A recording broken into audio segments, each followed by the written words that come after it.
Hello friend, welcome back to your channel. आप सभी का स्वागत है आपके अपने channel AP Aman exam point पे। जैसा कि मैं आपको बता दूं, हमारी 35,000 लोगों की फैमिली कंप्लीट हो गई है। तो अगर कोई नए लोग हो तो सब्सक्राइब कर लेना, और जिस तरीके की ये क्लास है पूरे यूट्यूब पर सर्च कर लेना। एक साथ अगर पूरा कंटेंट किसी भी क्लास में मिलता है, वो हो सकता है कि वन शॉट लिखा है उसमें, पर अगर वन शॉट में सारे कॉन्सेप्ट रिवीजन करा दिए हैं, कोई भी एक कॉन्सेप्ट ऐसा नहीं जो बच जाए। जैसे मैं करवाऊँगा, आप उसमें देखिए कुछ बचता है तो बताइएगा। मैं कोशिश करूँगा सारे कॉन्सेप्ट हो जाएँ, इसके बाद आपको सर्च इंडिसेस का कुछ भी ना पढ़ना पड़े।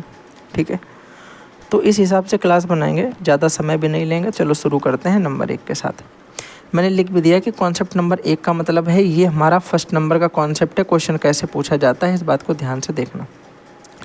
पहले नंबर पे आपको दे रखा है कि प्रोडक्ट यानी गुणनफल जो है वो जब दिया जाए, यानी कोई एक संख्या जब बहुत बार गुणे के रूप में लिखी जाती है, तो हम लोग जितनी बार वो गुणे के रूप में लिखी है उतनी ही उसकी पावर चढ़ा देते हैं।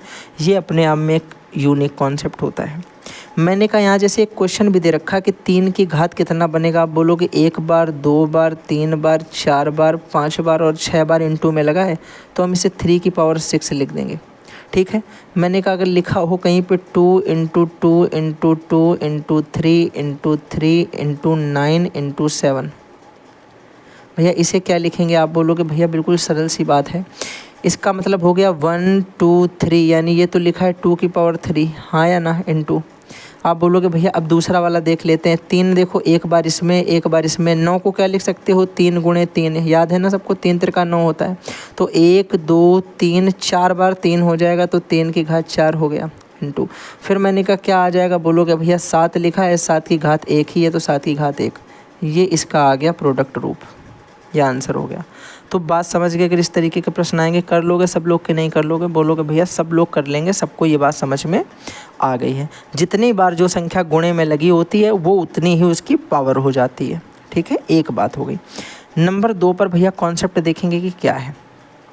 दूसरे नंबर पे कॉन्सेप्ट हमसे ये कहता है कि अगर दो संख्याएं अलग अलग हैं, दो संख्याएं सेम हैं, लेकिन वो लिखी क्या है अलग अलग टाइम्स लिख करके पावर के रूप में तुम्हें दे दी जाए, तो फिर क्या किया जाएगा। जैसे कि मैंने कहा भैया एक क्वेश्चन मान लो दे दिया जाए कि 2 की घात m प्लस 2 की घात इंटू 2 की घात n, ठीक है, इंटू 2 की घात n।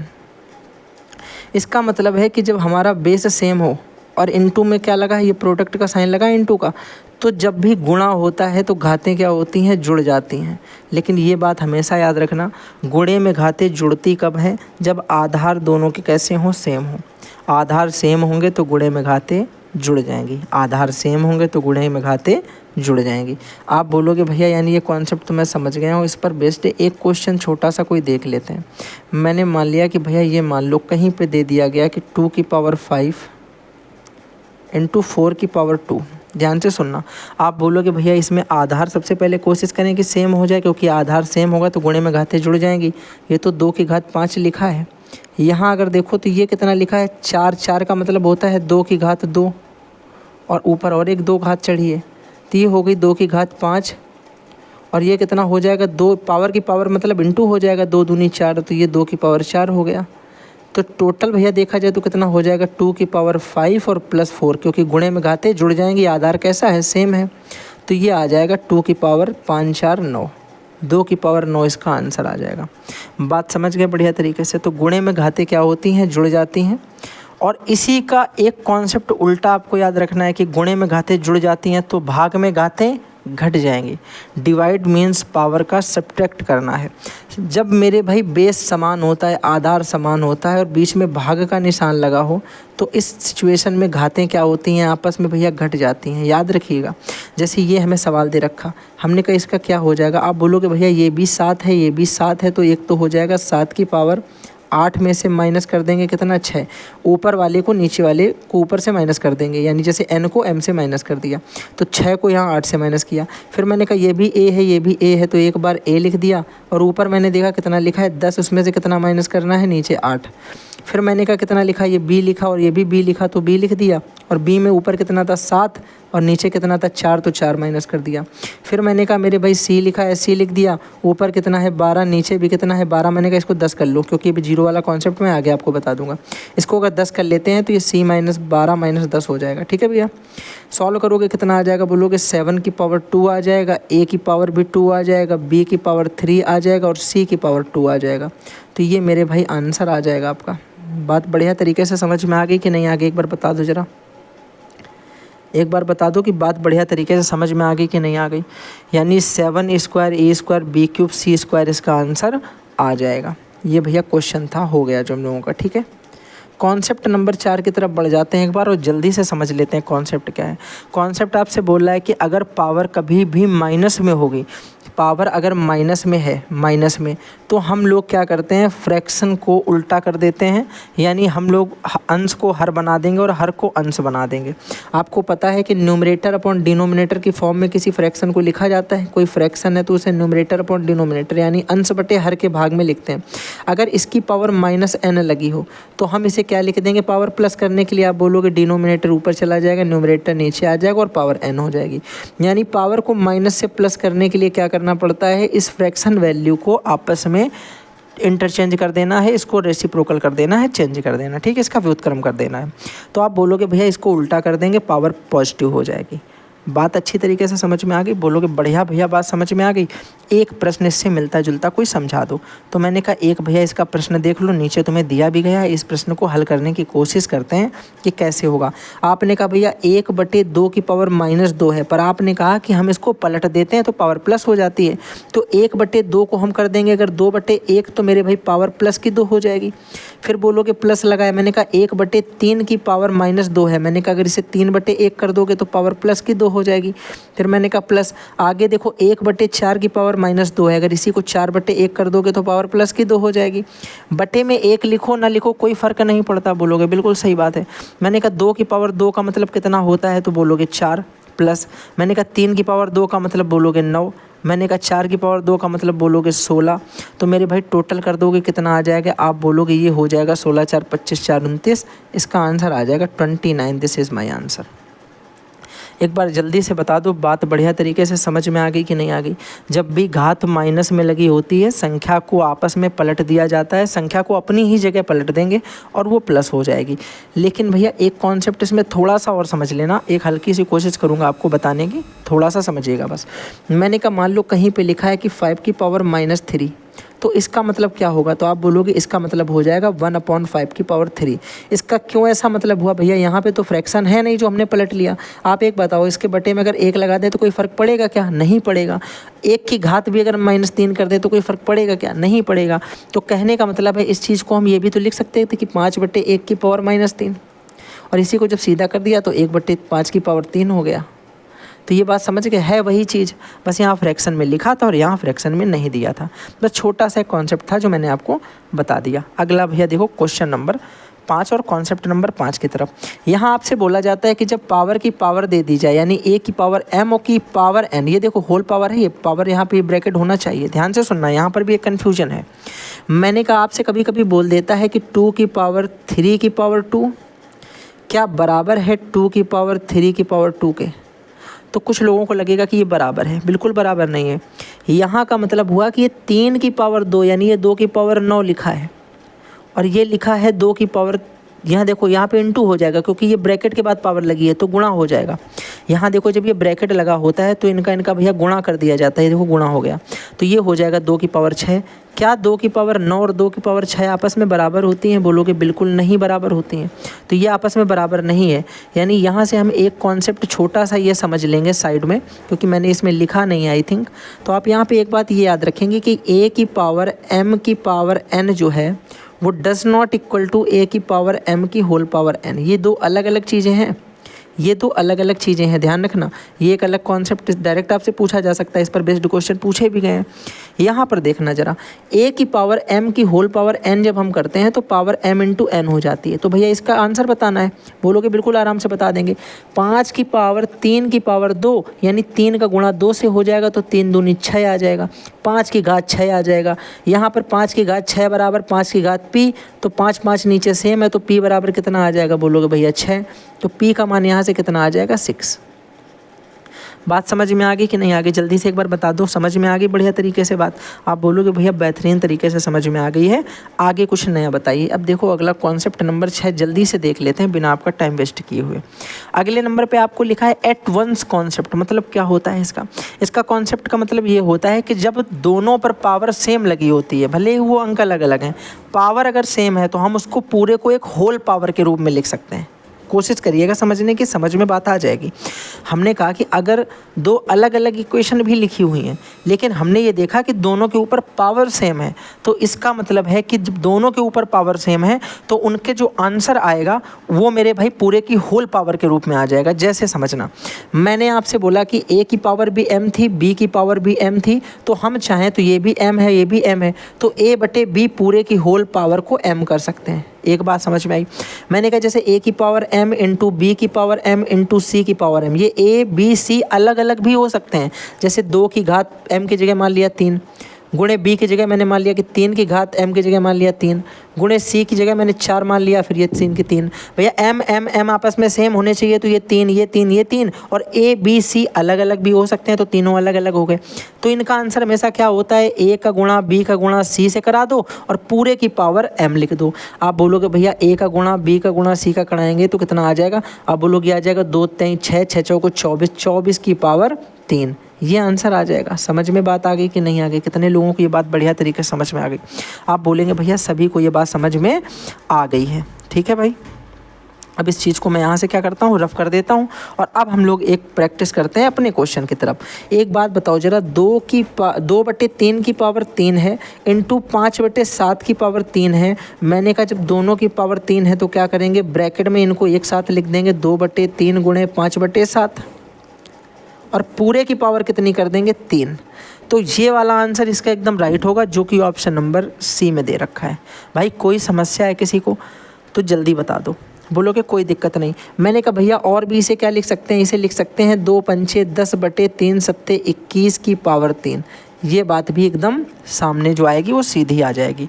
बात समझ में आ गई तो प्रश्नों को करना बड़ा ही सरल हो जाएगा। ये जो आपका पेपर क्वेश्चन है ये आपके NCERT का क्वेश्चन है, ठीक है।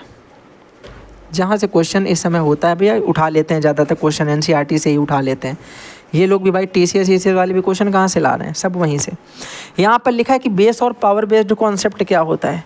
अगर दो वैल्यू आपस में बराबर हैं, ध्यान से सुनना, अगर दो वैल्यू आपस में बराबर हैं और उनके आधार अलग अलग हैं लेकिन उनकी घातें समान हैं, तो याद रखो कि जब घात समान होती है, यहाँ पर देख लेना, ये मैं लिखे देता हूँ कि जब घात समान होगी, जब घात समान है और दोनों बराबर भी हैं, तो मेरे भाई आधार भी आपस में कैसे होंगे, आधार भी आपस में जो है वो बराबर हो जाएंगे।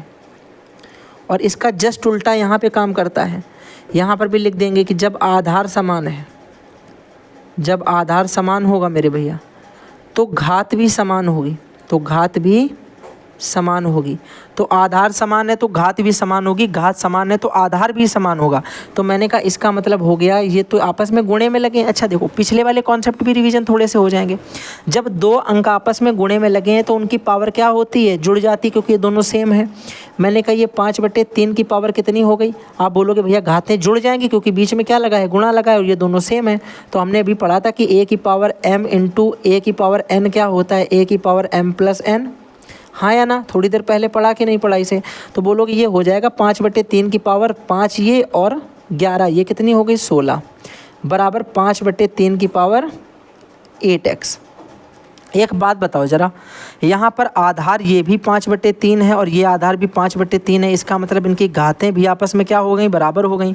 यानी 8x इज इक्वल टू कितना आ जाएगा 16। तो x इज इक्वल टू कितना आ जाएगा, बोलोगे भैया 16/8, 8 दूनी 16, 2 बार में चला गया, तो x का मान यहाँ से कितना आ गया 2। ये मेरा आंसर हो गया। बात समझ में आ गई बढ़िया तरीके से कि नहीं आ गई? जल्दी से बता दो एक बार। बेहतरीन तरीके से कॉन्सेप्ट क्लियर हो गया। अब आप बोलोगे भैया ये तो क्लियर हो गया, अगला कॉन्सेप्ट बता दूं जरा। अगर घातें समान होती तब क्या करते? क्या आधार भी समान होता? मैंने कहा बिल्कुल सिंपल सी बात है भैया। अगर नीचे वाली घातें समान है, आधार समान है, तो घातें समान होंगी, और घातें समान है तो आधार समान होगा। यहाँ पर देखो आधार 5 दे रखा, ये आधार p दे रखा।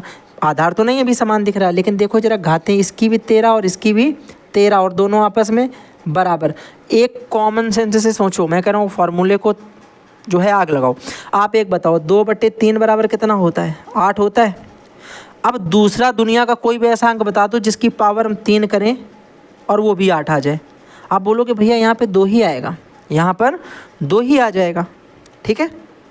तो आंसर जो है वो कुल मिलाकर 2 ही आ सकता है, क्योंकि पावर 3 करने पर जो 2 गुणे 2 गुणे 2 बनेगा वो a गुणे a और कोई दूसरा अंक बन ही नहीं सकता। a बराबर 2 ही बनाना पड़ेगा, तभी मेरा जो है पावर 3 करने पर 8 आ सकता है। ये तो सिंपल सी बात है, समझ में आ गई होगी। तो बोलोगे बिल्कुल भैया ये बात समझ में आ गई। इसका मतलब हम ये मान लें कि जब घातें समान हैं तो आधार भी समान होंगे। घातें अगर आपस में बराबर हैं तो आधार भी एक मेरे भाई बराबर हो जाएगा। p बराबर जो है ये 5 ही आ जाएगा। कोई समस्या यहाँ पे बता दो जल्दी, किसी को भी है तो। बोलोगे भैया कोई दिक्कत नहीं, बढ़िया तरीके से कॉन्सेप्ट क्लियर हो रहा है। अगले प्रश्न की तरफ चलो जल्दी से। कॉन्सेप्ट नंबर मेरे भाई 8 आ जाओ। यहाँ पे लिखा है 0 पावर कॉन्सेप्ट, यानी किसी की भी घात दुनिया में 0 कर दी जाए उसका मान 1 हो जाता है। किसी को भी पावर के रूप में शून्य लगाया जाएगा उसका मान 1 हो जाएगा। ये याद रखना भैया, ये मोस्ट इंपॉर्टेंट है। इस पे कॉन्सेप्ट पे क्वेश्चन बहुत ज़्यादा बनते हैं। आप लिखोगे भैया जैसे यहाँ क्वेश्चन दिया गया, देखो a की पावर 1 की पावर 0, 2 की पावर 0 और 3 की पावर 0, तुरंत समझ जाओगे कि ये भी 1 है प्लस ये भी 1 है प्लस ये भी 1 है, क्योंकि किसी की पावर भी 0 कर दो आंसर 1 ही आएगा। तुम चाहे p की पावर 0 करो, चाहे q की 0 करो, चाहे s की, चाहे l की, चाहे 17 की, चाहे 19 की, चाहे 38 की, किसी की भी पावर 0 करोगे मान 1 आएगा। तो 1 की पावर 0 का मान भी 1, 2 की पावर 0 का मान भी 1, 3 की पावर 0 का मान भी 1, और सबको क्या करना है? ऐड करना है। तो 1 2 3, तीनों को जोड़ने पर कितना आ गया? 3 आ गया। ऑप्शन नंबर सी एकदम राइट है। क्वेश्चन जो है ये पूछा गया है मेरे भाई, शायद ग्रुप डी का आया है या फिर क्वेश्चन ऐसे पूछा गया किसी में, ठीक है। अब मैंने इसमें आगे मेंशन नहीं है इसमें, ठीक है भाई। समझ में आ गई बात कि नहीं आ गई? अगले नंबर पे देखो, साइन एंड पावर रिलेशन क्या होता है। इसका मतलब होता है कि जो हमारी संख्या दे रखी होती है वो प्लस में है कि माइनस में है। इस बात को ध्यान से देखो। अगर वो प्लस में है तो कोई दिक्कत नहीं, लेकिन अगर वो माइनस में है तो फिर उसमें दिक्कतें उत्पन्न होंगी। मैंने कहा अगर -a की पावर, ध्यान से सुनो, -a की पावर जो है, और पावर मेरे भाई कोई इवन नंबर है, कोई सम संख्या है, तो जो आंसर आएगा वो हमेशा पॉजिटिव आएगा। मैंने कहा -a की पावर अगर कोई ऑड नंबर है, क्या है भैया? कोई ऑड नंबर है, तो बोलोगे आंसर जो आएगा वो हमेशा नेगेटिव आएगा। ये आपको कहाँ पे प्रयोग करना पड़ता है? कभी कभी आपने क्वेश्चन देखा होगा भाई, डायरेक्ट ऑप्शन देख करके हम लोग टिक मार देंगे कि इसका आंसर ये हो सकता है, क्योंकि ऊपर पावर इवन लगी है तो आंसर प्लस में आएगा, बाकी 3 ऑप्शन का आपको माइनस में दे दिए जाए। जैसे प्रश्न कैसे आता है देख लो। प्रश्न आपसे पूछ दिया गया -3 की घात 5, बताओ इसका आंसर कितना हो जाएगा? आप बोलोगे -3 की पावर 5 मेरे भाई चढ़ी है, इसका मतलब है कि जो आंसर होगा वो माइनस का ही होगा। क्यों? क्योंकि माइनस की पावर जब भी कभी ऑड होती है तो आंसर माइनस में ही आता है। माइनस की पावर जब भी कभी ऑड होती है, ऑड का मतलब विषम, तो आंसर हमेशा माइनस में आता है। तो आंसर जो आएगा वो माइनस में आएगा। और माइनस में कितना आ जाएगा? तो आप बोलोगे माइनस में आ जाएगा 3 की घात 5, यानी 3 गुणे 3 गुणे 3 गुणे 3 गुणे 3। तो 3 त्रिका 9, 9 तियाँ 27, 27 तियाँ 81, और 81 त्याई मेरे भाई कितना होता है? जो है 243। तो माइनस का 243 इसका आंसर आ जाएगा, माइनस का 243। कोई समस्या किसी को? बढ़िया तरीके से कॉन्सेप्ट क्लियर हो गया कि नहीं हो गया? जल्दी से एक बार बता देंगे। अगला प्रश्न देख लेते हैं मेरे भाई, अगर दिया होगा एक। अगला दे रखा है, अब देखो हम लोगों के इंडिसेस का काम खत्म हो गया, पावर्स का काम खत्म, हम लोग सर्ट्स पे आएंगे। सर्ट्स का मतलब होता है करनी। अब करनी पे देखो ध्यान से, इसका मतलब क्या है? ये का ही है, थोड़ा सा स्टाइलिश वाला, ठीक है। ये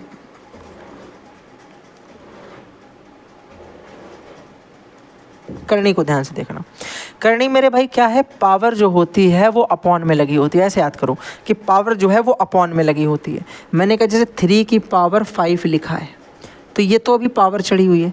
मैंने कहा इसी कर दिया जाए 3 की पावर 1/5, तो ये करनी हो गई। बात समझ गए कि नहीं समझ गए? इसको कैसे और लिखा जा सकता है? इस तरीके से हम लोग 3 लिखेंगे और इस 5 को यहाँ पे लिख देंगे ये। तो ये हो गया मेरे भाई इसका एक रूप, ठीक है। तो इस तरीके से हम लोग पावर को क्या करते हैं, 1 के अपॉन में चढ़ा देते हैं। इस बात को भी हल्का सा याद रखो, जरूरत पड़ेगी तो बताएंगे। आपको दे रखा है 125 की पावर 1/3। इसका मतलब क्या हो गया, जो पावर यहाँ नीचे लगी होती है वो करनी में आगे यहाँ पे लिखी जाती है। यानी ये हमें दे रखा है लिख कर कि 125, और मेरे भाई जो ये 3 है वो यहाँ पे होना चाहिए ये। तो ये तो घनमूल हो गया 3 का, मतलब 125 का। 125 का घनमूल कितना होता है? आप बोलोगे 125 का घनमूल होता है 5। ये तो हम लोगों को बहुत पहले से याद है कि 5 का क्यूब होता है 125। तो 125 का घनमूल 5 हो जाएगा। समझ में आ गई बात कि नहीं आ गई? बोलोगे ये बिल्कुल सिंपल था, ये तो समझ में आ गया। अगले नंबर पे आ जाएगा पावर ऑफ शर्ट्स। अगर किसी शर्ट की भी पावर चढ़ा दी जाए, जैसा कहने का मतलब हो गया कि √ऑफ मेरे भाई 2 लिखा था और यहाँ पे मैंने कहा 2 लिख दिया और मैंने इसकी पावर कितनी चढ़ा दी, 4।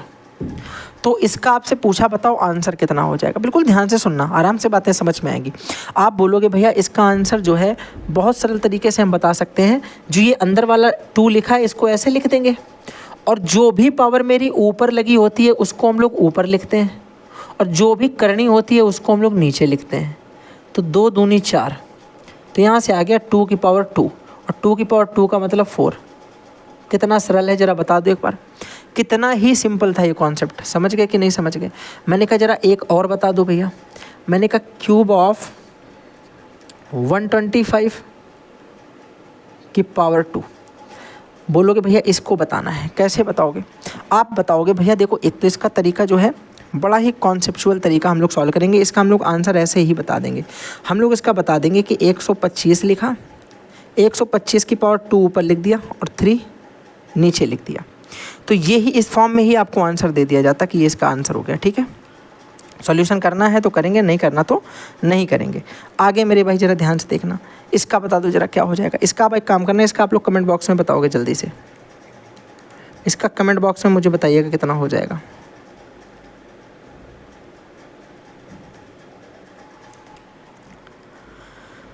आ गई बात समझ में? अगले कॉन्सेप्ट की तरफ बढ़े, कॉन्सेप्ट नंबर 12 की तरफ। ये देखो, ये थोड़ा सा एकदम बहुत ज़्यादा फेमस टाइप का है, लेकिन इस पर क्वेश्चन जो है मुझे 1-2 बार दिखे हैं कभी, वैसे ज़्यादा नॉर्मली दिखते नहीं हैं। इसका मतलब क्या होता है, ध्यान से देखना। इसमें आपको क्वेश्चन किस तरीके से देखने के लिए मिल जाता है। देखो वैसे तरीका ये वही है सेम। मैंने कहा जितनी करनी है वो सारी नीचे आएंगी, और जितनी पावर है वो सारी ऊपर आ जाएंगी। तो यानी ए यहाँ पे लिखा और फिर देखो ऊपर पावर सारी M-N-O, ये सारी पावर है। N और M और O ये सारी पावर थी, और मैंने कहा जो करनी है वो नीचे आई P-Q-R। तो ये देखो सारी करनी P-Q-R, तो करनी अपॉन में आएंगी, पावर ऊपर आ जाएंगे और नीचे मेरा बेस हो जाएगा, ठीक है। इस पर प्रश्न कैसे पूछा जा सकता है? एक प्रश्न कोई भैया बना करके देखो, कोई एक प्रश्न बना कर देख लेते हैं। मान लो पूछा जाए कि 5 ऑफ करनी, मैंने कहा 2 लिखा हो, ये 3 लिखा हो, ये 5 लिखा हो, ये 7 लिखा हो, ये जो है आपका जो है कितना लिख दें, 7 लिख दें, और यहाँ पे 7 लिखा हो, और फिर इसकी पावर जो है वो 9 लिखी हो। तो आपसे पूछा जाए कितना हो जाएगा, तो कुछ नहीं करोगे, 5 को ऐसे लिख दो, ऊपर जितनी पावर है इंटू करा दो उनका, यानी 3 × 7 × 9, और अपॉन में मेरे भाई जितनी करनी है उनको लिख दो, 2, 5, 7, तो 2 × 5 × 7, 7 से 7 कट गया, यहाँ से कितना आ गया 5 टू दी पावर, ये हो गया 9 × 27 बटे 5, और यहाँ पे 5 दूनी 10। तो this one is my answer, 5 to the power 27/10। बात आ गई समझ में? नेक्स्ट क्वेश्चन देख लें क्या? नेक्स्ट क्वेश्चन भैया देख लेते हैं। अगला प्रश्न आपसे बोला जा रहा है कंपोनेंडो एंड डिविडेंडो बताना। इसको हिंदी में बोलते हैं योगांतरानुपात। कठिन है नाम इसका, तो हिंदी में याद ना करो। योगांतरानुपात, योगांतर का अनुपात, ठीक है। योग और अंतर एक तरीके से बोला जाता है। इसमें क्या होता है कि कभी हमको ये फॉर्म दी जाएगी तो हमको ये फॉर्म बनानी हो सकती है, और कभी हमको ये फॉर्म दी जाती है तो हमें ये फॉर्म बनानी हो सकती है। यानी ज़रूरत के हिसाब से जो हमें ज़रूरत पड़ेगी उससे वैसा बनाएंगे। कुछ नहीं करना होता है, ऊपर वाले ए में नीचे वाले बी को जोड़ेंगे, एक बार ऊपर इनका योग लिखेंगे और नीचे इनका अंतर लिख देंगे। और सेम काम यहाँ ऊपर इनका योग लिखेंगे और नीचे इनका अंतर लिख देंगे। तो जब इनका योग लिखेंगे तो a प्लस बी ऊपर, अंतर a माइनस बी नीचे, इधर a c प्लस डी ऊपर और इधर c माइनस डी नीचे। इस फॉर्म में हमें आंसर ऑलरेडी गिवन होता है और इसे हमें सॉल्व करना होता है। तो इसे भैया सरल तरीके से किया जा सकता है, क्योंकि कुछ प्रश्न होते हैं जिनको हम अगर ऐसे करते हैं तो हमें थोड़ा सा टफ कम लगते हैं। मैंने कहा जैसे एक क्वेश्चन मैंने ले रखा है, इसको हम क्या लिख सकते हैं? आप बोलोगे अगर इसे हम देखें भैया तो क्या ये मेरे भाई a अपॉन बी लिख सकते हो और इसे c अपॉन डी की जगह कुछ नहीं तो 1 लिख लो तो ये d हो जाएगा। हाँ या ना? बोलोगे बिल्कुल सही बात। मैंने कहा एक बार इनको जोड़ करके और एक बार इनको घटा करके लिखा जाए। समझना ध्यान से, एक बार इनको जोड़ करके और एक बार इनको घटा करके लिखा जाए, एक इस तरीके से। और मेरे भाई दूसरे नंबर पे हम क्या कर सकते हैं, अगर इसे हम पहले से देखें तो ये a प्लस बी और a माइनस बी की फॉर्म में ऑलरेडी लिखा है। अगर देखो ये a है और ये b है, ये a है ये माइनस b है, तो इधर वाला भी ऊपर a प्लस बी होना चाहिए था, नीचे a माइनस बी होना चाहिए। तो मैंने कहा ऐसे मत करो, सॉल्व भी कर लो। अगर मैं इसे ऊपर a प्लस बी करूँगा तो आप बोलोगे ये हो जाएगा अंडर रूट में 3 plus x plus under root 3 minus x plus under root 3 plus x minus under root 3 minus x. मतलब इनको और इनको जोड़ के लिख दिया ऊपर और नीचे मेरे भाई घटा के लिखना है। तो under root 3 plus x plus under root 3 minus x minus under root 3 plus x और ये प्लस यहाँ पे हो जाएगा अंडर रूट 3 माइनस एक्स, क्योंकि जैसे ही इस माइनस का अंदर इंटू कराएंगे, जब माइनस कराएंगे तो ये माइनस हो जाएगा और ये प्लस हो जाएगा। ठीक है, ये बात याद रखिएगा। अब मैंने कहा इक्वल टू मेरे भाई क्या चल रहा है, इधर चल रहा 2 और 1 3 ऊपर और 2 माइनस 1 1 नीचे। क्या करवाया समझ गए ना? यहाँ पर कुछ नहीं करवाया है भैया, सिंपल सी बात है। ये 2 और 1 को जोड़ करके c प्लस डी ऊपर लिखा है, तो 2 और 1 3 और नीचे मेरे भाई c माइनस डी यानी 2 माइनस 1 1, तो ये ऊपर नीचे लिख दिया। मैंने कहा ऊपर जब हम ध्यान से देखेंगे हमें पता चलेगा कि ये आपस में कट गए और यहाँ नीचे ध्यान से देखेंगे तो पता चलेगा कि ये आपस में कट गए। तो हमें यहाँ से फाइनली जो मिल गया वो मिल गया 2 under root 3 plus x upon 2 under root 3 minus x is equal to 3 upon 1। देखो 2 से 2 कट गया। इधर से भैया अगर हम देखो तो पूरे का अंडर रूट ले सकते हैं इस तरीके से और ये अंडर रूट हम इधर से इधर ट्रांसफ़र कर देंगे तो ये हो जाएगा 9 अपॉन 1। ठीक है, ध्यान से सुनना। यानी हम बोल सकते हैं कि 3 plus x upon 3 minus x is equal to 9 upon 1।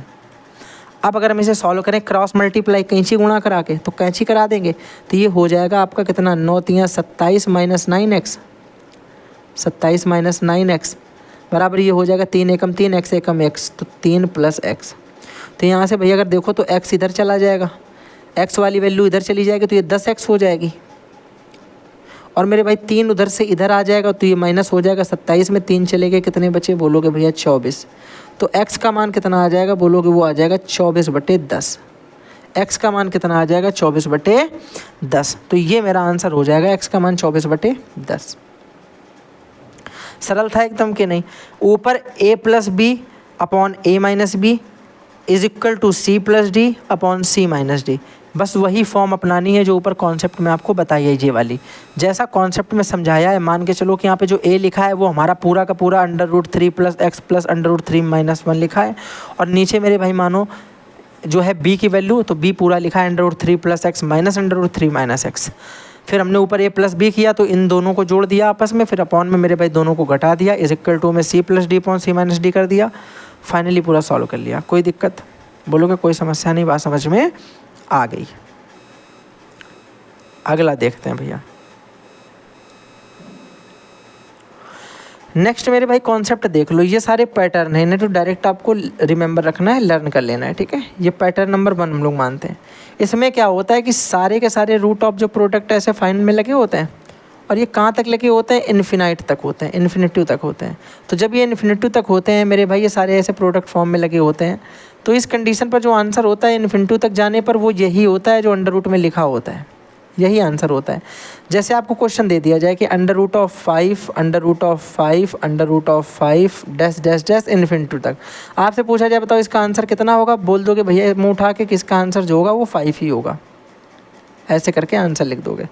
तो जब भी कभी पैटर्न कुछ इस तरीके का देखने में लगेगा कि सारे अंडर रूट में लगे हुए हैं और सारे के सारे मेरे भाई ख़त्म कहाँ हो रहे हैं, इन्फिनिटी पे, और बीच में इनके प्रोडक्ट फॉर्म है, तो उस कंडीशन पर आंसर जो है वो वही होता है जो अंडर रूट के अंदर होता है। ए लिखा है तो आंसर इसका ए ही हो जाएगा। समझ में आ गई बात? बोलोगे बढ़िया तरीके से समझ में आ गई है। नेक्स्ट वन मेरे भाई देखते हैं इसके बाद अगला पैटर्न क्या होता है। अगला पैटर्न होता है कि जब ये मेरा एक फिक्स नंबर तक दिया जाता है, अब इस बार अनंत तक नहीं है, इस बार उसने बोल दिया कि n बार है, यानी वो बोल सकता है कि यहाँ पे 3 तक है, 5 तक है, 7 तक है, या 8 तक है, या 2 तक है। तब आप क्या करोगे, जैसे भैया अंडर रूट ऑफ, मैंने कहा 3 लिखा, फिर अंडर रूट ऑफ 3 लिखा, फिर अंडर रूट ऑफ 3 लिखा, और फिर अंडर रूट ऑफ 3 लिखा। मैंने कहा बस अब इससे ज़्यादा नहीं है, मात्र 1 2 3 4 बार ही है। तो आप बोलोगे इसका मतलब मेरे भाई हम ये समझ गए कि n का मान कितना हो गया, 4। हमें करना क्या होता है, ध्यान से सुनना, इस वाले n को 2 की पावर के रूप में लिखो, तो 2 की पावर n कितना हो जाएगा, बोलोगे 2 की पावर 4। 2 की पावर 4 का मतलब कितना हो जाएगा, 2 दूनी 4 दूनी 8 दूनी 16, यानी 16। यानी मुझे ये पता चल चुका है कि हमें हमेशा 2 की पावर में उस n को रखना है। नीचे 16 आ गया, तो हमें इसको लिखना क्या है, जो यहाँ पे a की फॉर्म में लिखा है 3 लिखा है, तो इस 3 को लिख देंगे। अब ध्यान से सुनना, इसके बाद 3 के बाद नीचे 16 लिख देंगे इसकी पावर, और इसके ऊपर इससे 1 कम 15। तो इसका आंसर आ जाएगा n की पावर मतलब a की पावर 2 की पावर n और ऊपर 2 की पावर n-1। ये एक फॉर्म हो गई। मैंने कहा ये इसका आंसर हो गया। ठीक है, इसमें कोई ये देखो फार्मूला और रटने की कोशिश मत करो, ये आप एक समय बाद भूल जाओगे, कंफर्म है। ये कॉन्सेप्ट है जो आपको हो सकता है याद रहे, लेकिन मुश्किल है जो याद रहे। तरीका इसका सरल सा याद रखो कि जितनी बार मेरी संख्या रिपीट है, एक कॉन्सेप्ट से करते हैं, क्वेश्चन और करते हैं, तब ज़्यादा समझ में आएगा। मैंने क्या लिखा, under root of 5 under root of 5 under root of 5, ये 3 बार लिखा। तो एक कॉन्सेप्ट समझो, इस 5 को लिख देना है। ठीक है, फिर हमने कहा हमें देखना है कि 1 2 3 बार लिखा है, इसका मतलब 2 की पावर 3 कितना होता है, आप बोलोगे 2 की पावर 3 होता है 8। तो 8 में अगर 1 कम करोगे कितना हो जाएगा, 7। तो 7 ऊपर बटे 8 नीचे, और ये मेरा आंसर हो गया। जल्दी बताओ, कोई दिक्कत, कोई समस्या? एक क्वेश्चन और करते हैं, रुक जाओ ज़रा। अंडर रूट ऑफ, मैंने कहा 11, फिर under root of 11, under root of 11, under root of 11 और अंडर रूट ऑफ 11 कितनी बार लिखा है, आप बोलोगे 5 बार लिखा है। मैंने आपको तरीका क्या समझाया कि पहले तो 11 लिख दोगे, ठीक है, फिर मैंने कहा कितनी बार लिखा है, 1 बार 2 बार 3 बार 4 बार 5 बार। तो 2 की घात 5 कितना होता है, आप बोलोगे 2 की घात 5 होता है, 2 की घात 4 16 था, तो 2 की घात 5 32 हो जाएगा। कितना, 32। तो मैंने कहा 32 नीचे और इससे 1 कम, 31 ऊपर, ये आंसर हो गया। 11 की पावर 31 बटे 32। मेरे हिसाब से इस तरीके का दिया हुआ प्रश्न अब आपसे 100% हो जाएगा। नेक्स्ट भैया देख लेते हैं कॉन्सेप्ट नंबर अगला जो दे रखा वो क्या दे रखा। अब यहाँ पर आपको दे रखा कि यहाँ पर जो भी फॉर्म लिखी होगी वो n-1 रूट a की फॉर्म में होती है करनी में। इसका कोई भी क्वेश्चन देख लेते हैं। जैसे मान लो हमने दे दिया कि 3 root of 5 3 root of 5 3 root of 5, इस तरीके से इन्फिनिटी तक गया। तो इसका याद रखो आंसर जो हो जाएगा, ये 3 दे रखा है तो अब यहाँ पे हो जाएगा 2 root of 5। This one is my answer. इस तरीके से इसे जल्दी से निकाल देंगे, ये बिल्कुल सरल है। यहाँ पर n की जगह कोई भी वैल्यू लिखोगे तो फिर जो आंसर आएगा वो a रूट लगा होगा, बस इस n को 1 कम कर देना, इस वाले n को 1 कम कर देना, यहाँ पे आंसर आ जाएगा आपका। सरल है ये वाला, हो जाएगा आराम से। अगला कॉन्सेप्ट देखो ज़रा, ये थोड़ा सा इंपॉर्टेंट कॉन्सेप्ट हो सकता है। मैंने कहा ये एक डायरेक्ट पैटर्न है, इसमें आपसे प्रश्न डायरेक्ट पूछ दिया जाता है कि under root of 5 divide by under root of 5 divide by under root of 5 infinity तक लिख दिया। तो इसका आंसर तुमसे पूछा जाता है, तो याद रखो हमेशा एक क्यूब रूट होगा, क्यूब रूट ऑफ, और जो यहाँ पे लिखा है उसको लिख दो 5, ये आंसर आ गया। ये एक मात्र पैटर्न आपको याद रखना है डिवाइड के लिए, यही वाला पूछा जाता है डिवाइड के लिए, ठीक है। तो आपको क्या करना है, डायरेक्ट फिर से एक बार सुन लो, आपको मेरे भाई डायरेक्ट कुछ नहीं करना है, सिंपल सी बात है। यहाँ पर उस a की वैल्यू लिख देनी है जो दे रखी है रूट में, और डिवाइड लगे हुए हैं तो अंडर रूट लगा है तो इसका मतलब यहाँ पे जो आएगा वो 3 आएगा। बस इतना याद रखो कि यहाँ पे 3 आ जाएगा, ठीक है। सिंपल कॉन्सेप्ट है, समझ में आ गया? नहीं आया क्या? मान लो जैसे ये दिया जाए, एक और बता दे रहे हैं, देख लो। मैंने क्या यहाँ पे लिखा, under root of 7 divide under root of 7 divide under root of 7 infinity तक लिख दिया। आंसर पूछा जाए तो ये याद रखो ना कि क्यूब रूट ऑफ ये, और उसके बाद जो यहाँ पे लिखा है बस वही आंसर है। ये 7 है तो 7 लिख दो, ये आंसर हो गया। डायरेक्ट यही पैटर्न पे क्वेश्चन मिल जाएंगे, डायरेक्ट आंसर बता देना।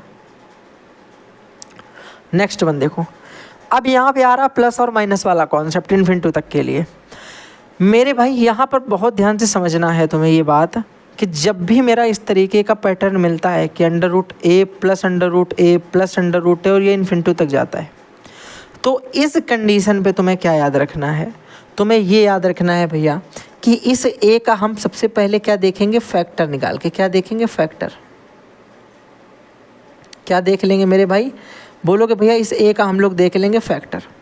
और उस फैक्टर के अंदर हमें एक चीज़ ये देखनी होती है कि जो मेरे भाई इस फैक्टर के अंदर बन रहा है, क्या उसके बीच का गैप एक है, क्या उसके बीच का गैप एक है।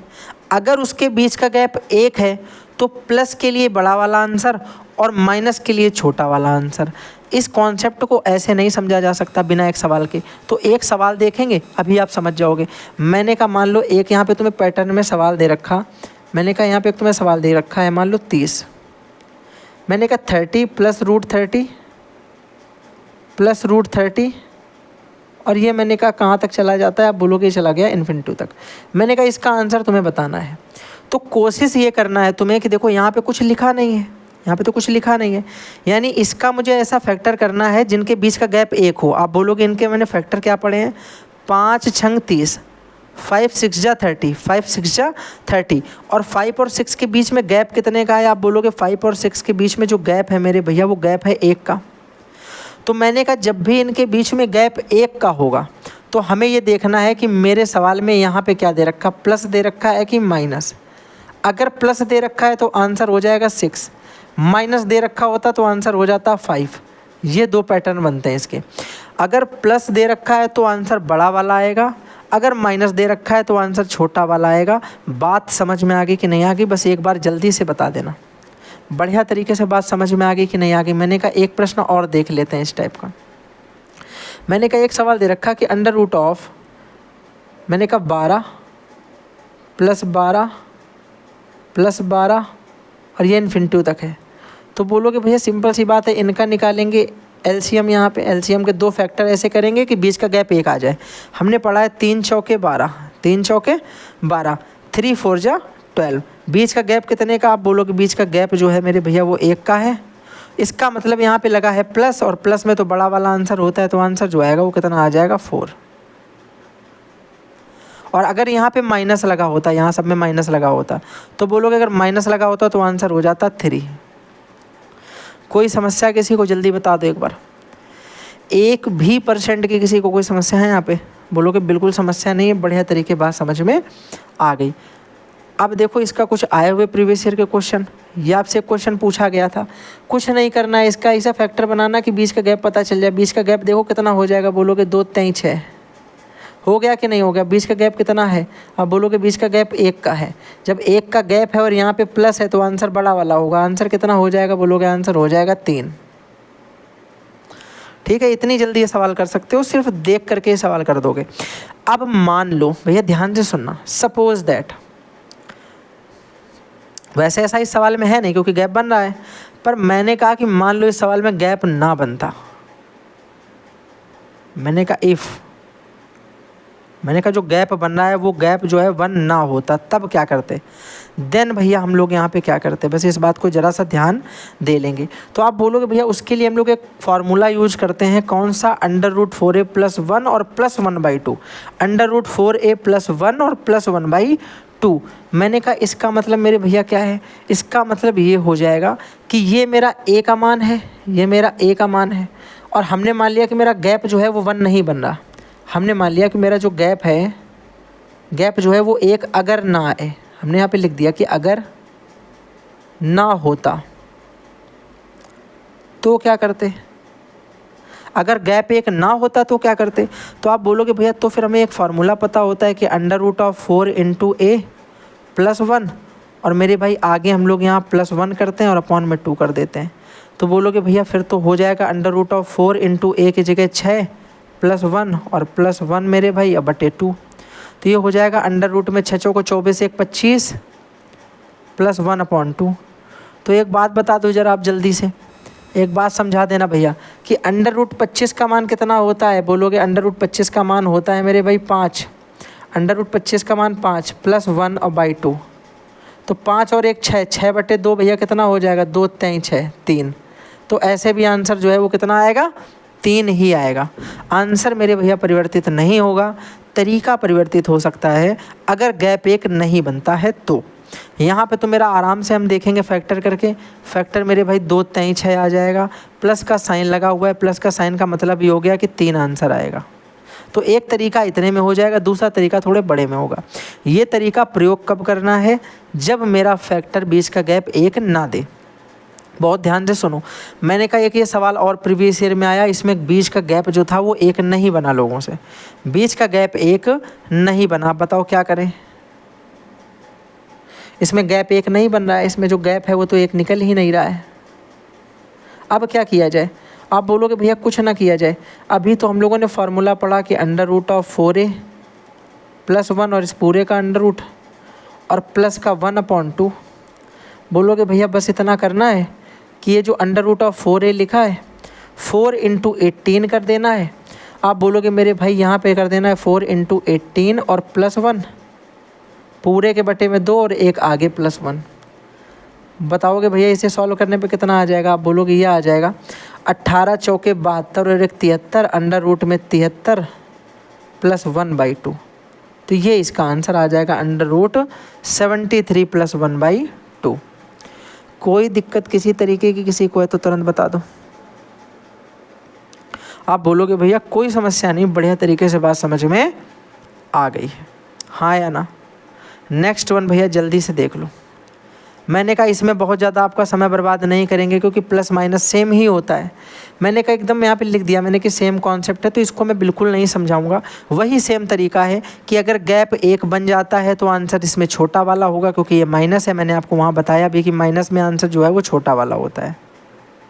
तो जो छोटा वाला होगा फैक्टर वो आंसर हो जाएगा। और अगर गैप बीच का 1 ना हो तो यहाँ पे वहाँ प्लस लगाते तो यहाँ पे माइनस लगा देंगे भैया, वहाँ पे प्लस लगाते थे यहाँ पे -1 कर देंगे। बस इतना सा अंतर है, वहाँ +1 करते थे यहाँ -1 कर देंगे। मैंने कहा भैया एक क्वेश्चन ज़रा सा समझ लेते हैं इसका भी।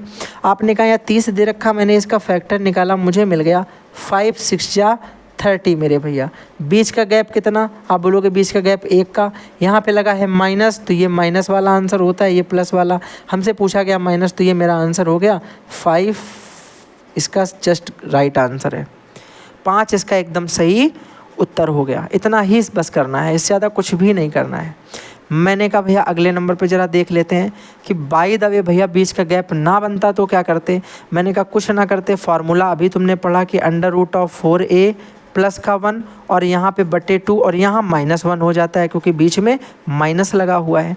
बोलोगे भैया √4a, तो √4a कितना हो जाएगा 13 चौके 52, 13 चौके 52 और 1 ये 53, तो अंडर रूट में 53 प्लस या सॉरी माइनस का 1 और बटे का 2, ये मेरा आंसर हो गया √53 - 1/2। जल्दी से बता दो, किसी को कोई समस्या है तो बता सकता है भैया, मैं अपना 100% देने की कोशिश कर रहा हूँ। नेक्स्ट वन भाई जल्दी देख लेते हैं, नेक्स्ट कॉन्सेप्ट क्या है। नेक्स्ट कॉन्सेप्ट ये है कि जब ये दोनों आपस में दे दिए जाएं, मतलब प्लस वाला भी और माइनस वाला भी, और उसके बाद बोल दिया जाए कि इन दोनों का सम बताओ, इन दोनों का प्रोडक्ट बताओ, इन दोनों का डिफरेंस बताओ, तो क्या होता। तो डायरेक्ट याद कर लो, ये डायरेक्ट इनके क्या हैं, ये मेरे भाई इनके डायरेक्ट रिजल्ट हैं कि जब भी तुमसे योगफल पूछा जाएगा, आप बोलोगे योगफल हमेशा कितना हो जाएगा, आप बोलोगे योगफल हो जाएगा √4a + 1। प्रोडक्ट कितना हो जाएगा, प्रोडक्ट हो जाएगा a, और मेरे भाई डिफरेंस कितना हो जाएगा, डिफरेंस हो जाएगा 1। ध्यान से सुनो, सम इनका पूछा जाए तो सम हो जाएगा √4a + 1, प्रोडक्ट पूछा जाए तो a, डिफरेंस पूछा जाए तो 1। इनका प्रयोग हम अपनी ज़िंदगी में रियल लाइफ में कैसे करते हैं इसको भी देखो। रियल लाइफ में नहीं, मतलब रियल सवालों में कैसे करते हैं, ठीक है। आप बोलोगे भैया एक सवाल ये देखो, पहला वाला मान लो दे रखा पूरे में अंडर रूट है, ये मेरा इन्फिनिटी तक गया और दूसरा वाला भी मेरा ये इन्फिनिटी तक गया। मैंने कहा बताओ इन दोनों का सम कितना आएगा। आप बोलोगे जब भी हम इन दोनों का सम करेंगे, जब भी हम इन दोनों का प्रोडक्ट करेंगे, जब भी हम इन दोनों का डिफरेंस करेंगे, तो डिफरेंस तो आपको कंफर्म हो गया कि डिफरेंस भैया जो है वो 1 आता है, तो आंसर इसका 1 आ जाएगा। मैंने कहा प्रोडक्ट पूछा जाए तो प्रोडक्ट तो इसका ए आता है, ए की जगह कितना दे रखा है 30, तो 30 आ जाएगा। मैंने कहा योगफल पूछा जाए तो योगफल आपने बोला √4a+1 होता है, √4a+1, तो आप बोलोगे अंडर रूट में 4 इंटू ए की जगह 30 और +1 मेरे भैया, ठीक है। तो ये हो जाएगा 120 और 121, तो अंडर रूट में 121, यानी आंसर आ गया यहाँ से 11। कोई समस्या यहाँ पे? अगर पूछा जाए कि इनका सम कितना होगा, बता लोगे कि नहीं बता लोगे? 11 आ गया। इनका प्रोडक्ट पूछा जाए तो ए होता है, ए की जगह कितना दे रखा है, देखो ए की जगह 30 दे रखा है। फार्मूला यही तो पढ़ा है कि अंडर रूट ए प्लस रूट ए प्लस रूट ए, और एक पढ़ा है अंडर रूट ए माइनस रूट ए माइनस रूट ए। तो यानी जो ए है वो आंसर हो जाएगा जब इनका गुणन कर दिया जाएगा, गुणा करने पे। जब इनको जोड़ा जाएगा, जब इनको सम कराएंगे तो आंसर आ जाएगा √4a+1। और जब इनको डिफरेंस यानी घटाया जाएगा, जब इनका डिफरेंस लिया जाएगा मेरे भाई, इनको घटाया जाएगा, तो घटाया जाने पर आंसर इसका 1 आएगा। तो देखो घटाने पर आंसर 1 आ गया। वैसे प्रोडक्ट जो है ये आ गया और ये इनका सम आ गया। कितनी ही कम जगह पे निकाल ली। वैसे अगर तुम इसको सॉल्व करोगे तो पहले एक के लिए निकालो, फिर दूसरे के लिए निकालो, फिर उसको सॉल्व कर लो।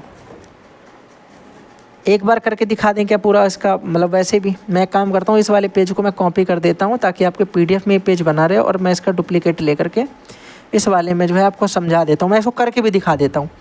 देखो आंसर पहले मैं लिख दूँगा, ध्यान से सुनना। इसका 11 आया है ना, 11 आया है, तो इसका 11 लिख देंगे। इसका 30 आया है और इसका 11 आया है। मैंने कहा ये हम लोगों ने शॉर्ट ट्रिक से निकाला। अगर इसे करा जाए तो कैसे होगा?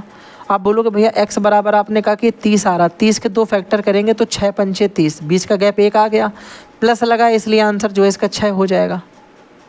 मैंने कहा y के लिए निकालेंगे, बीच का गैप कितना है, बीच का गैप इसमें भी देखो मेरे भाई 6 पंचे 30, तो छोटा वाला माइनस के लिए कौन सा आ जाएगा 5, y का मान 5 आ गया। मैंने कहा पहले नंबर पे x + y पूछा जाए तो 6 और 5, आप बोलोगे देखो 11 आ गया। मैंने कहा दूसरे नंबर पे x × y पूछा जाए तो 6 पंचे, बोलोगे 30 आ गया। मैंने कहा तीसरे नंबर पे x - y पूछा जाए तो दिस 1 is 6 - 5 = 1 आ गया। तो देखो आंसर वही आते हैं। अब ये आपको थोड़ा सा सरल लगा क्योंकि इसमें बीच का गैप 1 आ रहा था। अगर बीच का गैप 1 ना आए, बीच का गैप 1 ना आए तो फिर से सॉल्व करने में प्रॉब्लम हो जाएगी। फिर से सॉल्व करेंगे तो देर लगेगी ना मेरे भाई। तब हम लोग डायरेक्ट इन रिजल्ट का यूज कर लेंगे कि अगर सम पूछा जाता तो √4a+1 लिख देंगे। अगर हमसे प्रोडक्ट पूछा जाता है मेरे भाई तो हम यहाँ पे डायरेक्ट a लिख देंगे, और अगर हमसे यहाँ पर डिफरेंस पूछा जाता है तो 1 लिख देंगे, बस ख़त्म बात।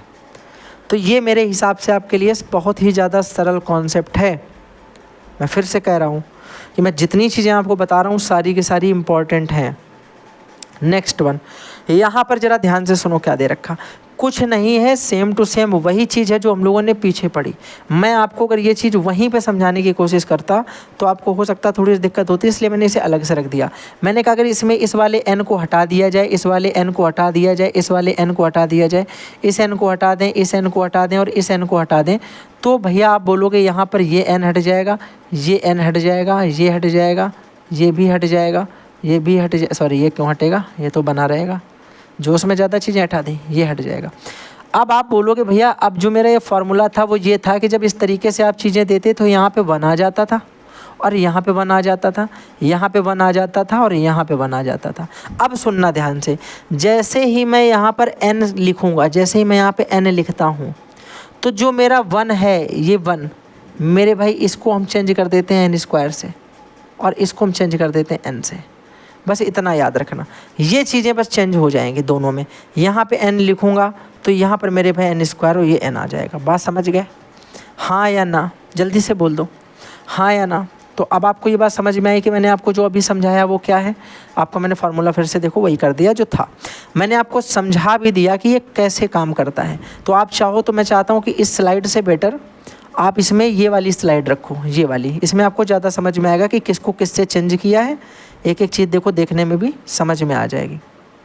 ठीक है, ये वाली स्लाइड ज़्यादा बेटर है कि जब यहाँ पर n आएगा तो इस 1 की जगह n² और इस 1 की जगह n आएगा, क्योंकि मान लो अंडर रूट के अंदर n² है तो बाहर ये स्क्वायर से बाहर 1 हो जाता है। ऐसे याद कर सकते हो, तुम्हारे लिए फ़ायदा है। चलो अब देखना भैया ध्यान से, बहुत ज़्यादा आराम से चीज़ों को समझना है, जल्दबाजी में नहीं समझना है। इस पर बेस्ड कोई क्वेश्चन है क्या? इस पर बेस्ड कोई क्वेश्चन तो है नहीं यार, फिर क्या किया जाए? इसमें मैंने क्वेश्चन तो लिए नहीं है। एक क्वेश्चन ऐसे कोई लिख लेते हैं, एक ही लिख लेते हैं 2 की जगह, एक क्वेश्चन कोई समझ लेते हैं, ठीक है। मैंने कहा मान लो तुमसे क्वेश्चन एक दे दिया जाए, कैसा? मैंने कहा ये 3 है और मैंने कहा यहाँ पे कितना लिख दें 15,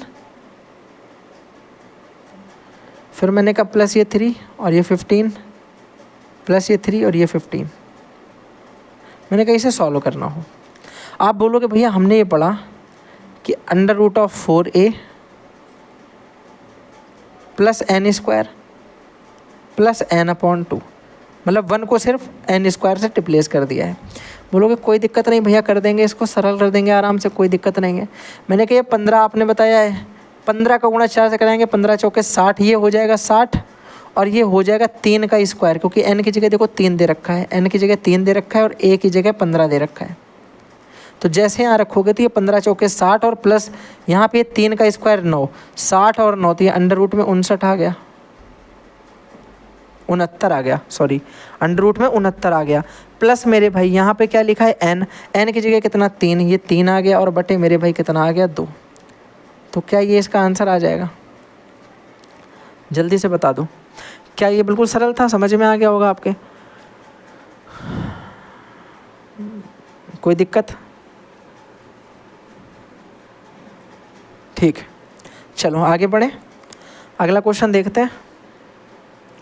यहाँ पर पैटर्न मिक्स भी दिया जाता है और मिक्स पैटर्न का मतलब ये पैटर्न है कि जब दोनों एक साथ काम करें, यानी प्लस और माइनस दोनों एक साथ ही लगे हों, तो उस कंडीशन पर हम लोग क्या करते हैं, इस पर ये क्वेश्चन मेरे भाई बेस्ड है, ठीक है। इस पर देख लेता हूँ कि क्वेश्चन मैंने लिया है कि नहीं लिया है। बिल्कुल भैया क्वेश्चन है मेरे पास इस पर, तो हम लोगों को दिक्कत नहीं है, क्वेश्चन मेरे पास इस पर बेस्ड है मेरे भाई। अब आप एक बात सुनना, क्योंकि हो सकता है क्वेश्चन आपको अभी यहाँ पे थोड़ी सी दिक्कतें उत्पन्न कर देगा। वो ये कर देगा कि जब मैं इसको सॉल्व करूँगा तो हम इसे कैसे सॉल्व करेंगे। इसमें आपको याद रखना यहाँ पे कितना क्या लगा है, पहले प्लस लगा है। जब पहले मेरे भैया प्लस लगा होता तो रूट के अंदर वाले में इसमें हमें कोई डिफरेंस नहीं करना होता। आप लोगों में से कोई भी ये नहीं सोचेगा कि रूट के अंदर हम कुछ चेंजमेंट कर दें, रूट के अंदर आपको कोई चेंजमेंट नहीं करना है। अगर मैं यहाँ पर प्लस लिखूँगा तब भी मेरे भाई रूट के अंदर यहाँ माइनस होगा, अगर मैं इस वाले को यहाँ माइनस लिखूँगा तब भी रूट के अंदर यहाँ माइनस होगा। ये आपको जब धराचार्य लगाओगे तो वहाँ से आपका ये फार्मूला निकल के आता है, वो एक लंबा प्रोसेस है, कभी चाहेंगे तो फिर उसको करवा देंगे। आपको ये सब समझना है कि जब यहाँ पहला प्लस है तो यहाँ पर ये प्लस है, जब यहाँ पर ये पहला माइनस हो जाएगा तो बस ये वाली अंक जो है, ये संख्या यहाँ पे 1 ये माइनस हो जाएगा। बस इतना आपको पैटर्न समझ लेना है, बाकी पूरा का पूरा वैसा ही पैटर्न है, कुछ भी अलग नहीं है। एक चीज़ यहाँ पे मैं भूल गया थोड़ा सा बताना, वो ध्यान से फिर सुन लो। अगर मैंने कहा यहाँ पे मैं n लिख देता हूँ, जैसे पीछे मैंने समझाया, अगर मैं यहाँ पे n करने लेता हूँ तो मेरे भाई यहाँ पर n स्क्वायर इसके साथ इनटू में आ जाएगा और यहाँ पर मेरे भाई n हो जाएगा, यहाँ पर n स्क्वायर इनटू में आ जाएगा और यहाँ पे n हो जाएगा। इस बात को मैंने नहीं लिखा, मैं इसके लिए क्षमा चाहता हूँ, ये आपको याद रखना है। अगर यहाँ पे कुछ भी नहीं लिखा है तो ये सही फार्मूला है, पर मैंने कहा यहाँ पे बाई चांस वो 3 4 2 1 7 कुछ भी लिख दे इस जगह पे, तब क्या करोगे तो फार्मूला कुछ नहीं होगा, बस इस 3 के साथ में n स्क्वायर ऐड हो जाएगा और इस मेरे मतलब इनटू हो जाएगा और 1 के साथ जगह पर n हो जाएगा। बस इतना सा कॉन्सेप्ट है भैया। ये बात अगर आप समझ गए हो तो एक बार जल्दी से बता दो कि आगे बढ़ जाएँ, आगे बढ़ा जाए क्या, जल्दी से बता दो। इतनी बात अगर समझ गए हो तो आगे चला जाए। आप बोलोगे भैया ठीक है आगे चलो, प्रश्न बता दो इस पर कैसे पूछे जाते हैं। तो ये देखो एक प्रीवियस ईयर का प्रश्न है, ये प्रश्न आपका एनटीपीसी में पूछा गया, एनटीपीसी का या सिर्फ एसएससी में पूछा गया, इन दोनों में से किसी एक एग्जाम का, लेकिन ये आया हुआ ही प्रश्न है, ठीक है। अब यहाँ देखो क्या है, मैंने ये बात आपको क्यों बताई, क्योंकि भैया यहाँ पर देखो ये 2 दिखाई पड़ रहा सबको, हाँ या ना। और मैंने कहा इसे सॉल्व करना है, कैसे सॉल्व करोगे एक बार जल्दी से बता दो, आगे का 2 छूट गया है क्या। मैंने कहा इसे कैसे सॉल्व करोगे ज़रा बता दो। आप बोलोगे भैया पहला शुरुआत यहाँ पे प्लस से हो रही है, इसलिए फार्मूला तो आपने हमको अभी थोड़ी देर पहले बताया, फार्मूला आपने ये बताया, रेड से यहाँ पे लिखता हूँ। आप बोलोगे आपने बताया अंडर रूट के अंदर 4a माइनस का मेरे भाई 3, और आपने बोला कि यहाँ पे जो लिखा होता है अगर कुछ तो यहाँ पे b स्क्वायर या n स्क्वायर जो है वो ऐड हो जाता है। मैंने कहा n की फॉर्म में हम लोग पढ़ रहे हैं तो n स्क्वायर यहाँ पे ऐड कर देंगे और मेरे भाई यहाँ पर हमने कहा +1 की जगह n और अपॉन में 2। यही तो अभी थोड़ी देर में पढ़ा हमने कि जहाँ पे 1 लिखा था वहाँ n हो गया, जहाँ पे 3 लिखा था उसके साथ n² गुणे में हो गया, क्योंकि यहाँ पे ये देखो दे रखा है, ये दे रखे हैं, ठीक है। तो बोलोगे कितना आ जाएगा, मैंने कहा अंडर रूट के अंदर जरा ध्यान से देखना, 4 × a, तो ये a की जगह 7 है, 7 चौक 28 हो गया, माइनस 3 और ये n की जगह मेरे भाई 2 है, तो 2 का स्क्वायर, तो 4 3 12, ठीक है, बटे में मेरे भाई 2 और आगे प्लस का n, यानी n की जगह 2। कोई दिक्कत? आप बोलोगे भैया ये हो जाएगा 28 में से, ध्यान से सुनना, 28 में से अगर मेरे भाई 12 चले गए, कितने बचे? आप बोलोगे 16 बचेंगे, ठीक है। 16 का मतलब हो गया 4 + 2 बटे 2, तो ये हो गया 6 बटे 2। 2 से काटा 2 3 6, आंसर जो है वो आ गया 3। ऑप्शन नंबर डी इसका एकदम राइट होगा। बात समझ में आ गई? 3 आंसर दे रखा है इसका, तो इसका आंसर जो है वो तीसरा 3 जो है वो एकदम सही हो जाएगा, यानी ऑप्शन नंबर डी, लेकिन आंसर 3 सही होगा, ठीक है। बात समझ में आ गई? क्या किया? नहीं समझ पाए, कोई बात नहीं, थोड़ा सा चीज़ें टफ लग रही होंगी क्योंकि ये वाला थोड़ा सा पैटर्न जो है वो यूनिक है अपने आप में। मैंने कहा फिर से एक बार देख लेना, अगर नहीं समझ में आता तो अभी मैं फिर से एक बार बता देता हूँ, देखना ज़रा ध्यान से देखो। मैंने कहा इसके बटे में 2 लिखा है, मैंने कहा यहाँ पे मैं पेन चेंज कर रहा हूँ, ध्यान से देखना। इस a की जगह 7 लिख दिया, इस n की जगह 2 लिख दिया, इस n की जगह 2 लिख दिया, तो सॉल्व करोगे कितना आएगा? अंडर रूट में तुम बोलोगे भैया 7 चौक 28 और ये 2 का स्क्वायर यानी 4 3 12, 28 - 12 अंडर रूट में तो 16 आ गया। अंडर रूट 16 का मतलब कितना होता है? 4, यानी इतने की वैल्यू 4 आ गई, इतने की वैल्यू 4 आ गई। फिर मैंने कहा प्लस का n, प्लस n की जगह कितना? 2, तो प्लस का 2 हो गया, तो ये 6 आ गया, यानी ऊपर की पूरी वैल्यू जो है वो कितनी आ गई? 6, और बटे में कितना लिखा है? 2, तो 2 से 6 को काटेंगे, 2 3 6, 3 आ गया, तो ऑप्शन नंबर डी एकदम राइट हो गया। अब समझ पाए कि नहीं समझ पाए? इसको a की जगह लिखना है, इसको n की जगह लिखना है, बस इस आंसर को फॉलो कर दोगे, इस फॉर्मूले को, और आंसर आ जाएगा। चलो अगला क्वेश्चन देख लेते हैं भैया नेक्स्ट जल्दी से। यहाँ पर आपको डायरेक्ट कॉन्सेप्ट भी समझाया है। डायरेक्ट कॉन्सेप्ट का मतलब भाई क्या हो गया? ये तो समझ में नहीं आ रहा मेरे देखने में। मैंने कहा डायरेक्ट कॉन्सेप्ट ये होता है कि मैंने आपको जो भी फॉर्म बताया कि n√a + n√a + n√a dash dash dash infinity तक चलता है। तो कोशिश यहाँ पर करते हैं कि इस a का जो फैक्टर बने, उसके बीच का गैप उतना ही आए जितना n दे रखा है, उसके बीच का गैप इतना ही आए जितना कि n दे रखा है, और फिर अगर प्लस है तो आंसर बड़ा वाला होगा, लार्ज वन, और अगर मेरे भाई यहाँ माइनस होता तो होता स्मॉल वाला आंसर। बात समझ में आई? नहीं आई है तो परेशान होने की बिल्कुल आवश्यकता नहीं है, मैं क्वेश्चन करवाऊँगा, अच्छे से समझ में आएगी, इतनी मेरी गारंटी कि अच्छे से समझ में आएगी। ध्यान से देखना इस प्रश्न को। मैंने कहा भैया यहाँ पे लिखा है करने की जगह कितना? 3 लिखा हुआ है, कितना लिखा है? 3। मैंने कहा फैक्टर करेंगे, फैक्टर ध्यान से सुनना, फैक्टर करेंगे और कोशिश करेंगे कि गैप जो है वो कितना आ जाए? 3 आ जाए। आप बोलोगे इसके ऐसे फैक्टर जिनका गैप 3 आता है, आप बोलोगे 7 दहामन 70, 7 दहाम 70 और बीच का गैप कितना है? 3, और यहाँ कितना दे रखा है? 3, यानी b की वैल्यू बराबर आ गई बीच के गैप के, और जब गैप के बीच की वैल्यू मिल गई तो प्लस के लिए आंसर कौन सा होगा? बड़ा वाला, यानी आंसर जो है वो डायरेक्ट 10 हो जाएगा। जल्दी बताओ समझ में आया कि नहीं आया? बिल्कुल स्पीड में बता देंगे भैया। आप बोलोगे भैया बढ़िया तरीके से बात समझ में आ गई है, कोई दिक्कत नहीं है। मैंने कहा ये वाला प्रश्न देखो, यहाँ पे 5 दे रखा है, तो इसके ऐसे फैक्टर के बीच का गैप 5 आ जाए, 2 सत्ते 5, 2 सत्ते 5, बीच का गैप कितना है? 5 का। मैंने कहा यहाँ पे माइनस लगाए, आंसर छोटा वाला होगा, तो 2 इसका आंसर आ जाएगा। तो इन प्रश्नों में सिर्फ इतनी ही मेहनत करनी है जितनी ज़रूरत है, इनसे ज़्यादा नहीं करनी है भैया, ठीक है। अगला देख लो ज़रा, ये एक अपने आप में यूनिक पैटर्न है, डायरेक्ट इस पर क्वेश्चन पूछे जाते हैं, और मैं आपको बता दूं कि एनटीपीसी के लिए मोस्ट इम्पॉर्टेंट पैटर्न है, क्योंकि हर बार इससे एक सवाल वो पूछता ही है, हर बार इससे एक सवाल वो पूछता ही है। अंडर रूट में x + 2 अंडर रूट y की फॉर्म का मतलब होता है कि इस x को ऐसे फैक्टर में तोड़ते हैं, जब हम इसे 2ab बनाएंगे, इसे 2ab, तो 2 को अलग कर देंगे, ab को देखेंगे। ये ए बी के फैक्टर ऐसे होने चाहिए जिनके स्क्वायर को जोड़ने पर जिनके स्क्वायर को जोड़ने पर मेरे भाई ये वाली पैटर्न यानी x वाली वैल्यू हमें पता चल जाए। तो सवालों की सहायता से इसे समझें, ज़्यादा बेटर है, ऐसी चीज़ें थोड़ा सा कम समझ में आ सकती हैं। ठीक है, इनका रिजल्ट जो है या तो a प्लस बी का होल स्क्वायर आता है तो रूट से स्क्वायर कट जाता है, या तो a माइनस बी का होल स्क्वायर आता है रूट से स्क्वायर कट जाता है।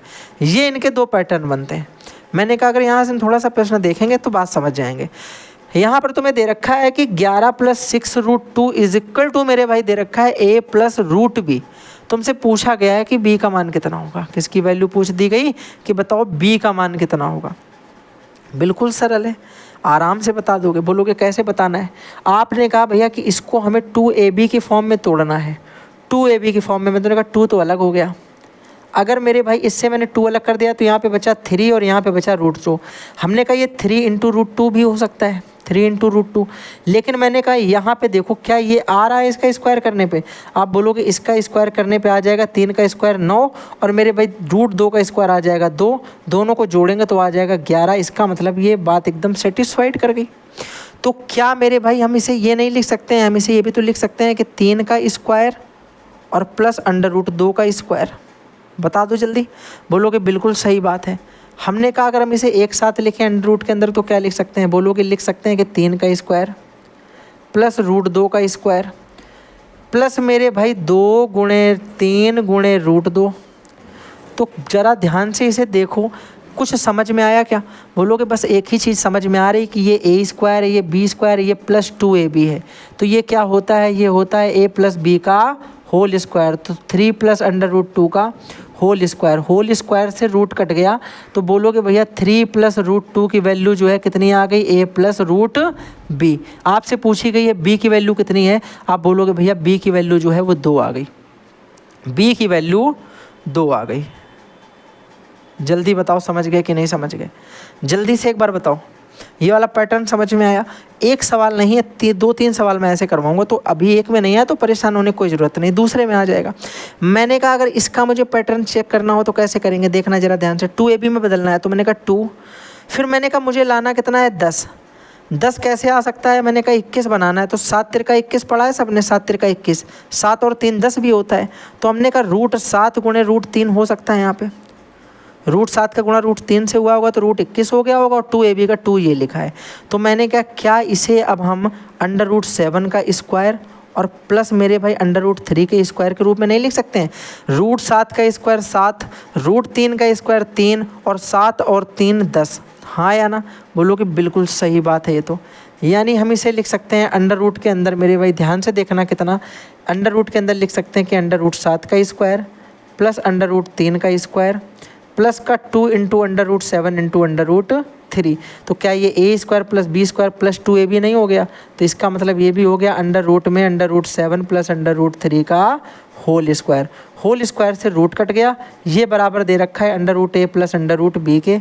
एक बात बताना मेरे भाई ज़रा कि अगर अंडर रूट a की जगह मेरे भाई यहाँ पे 7 हो सकता है, अंडर रूट b की जगह 3, और ये आपस में बदल भी सकते हैं तो कोई दिक्कत नहीं। हमें वैल्यू बतानी है a स्क्वायर और b क्यूब की।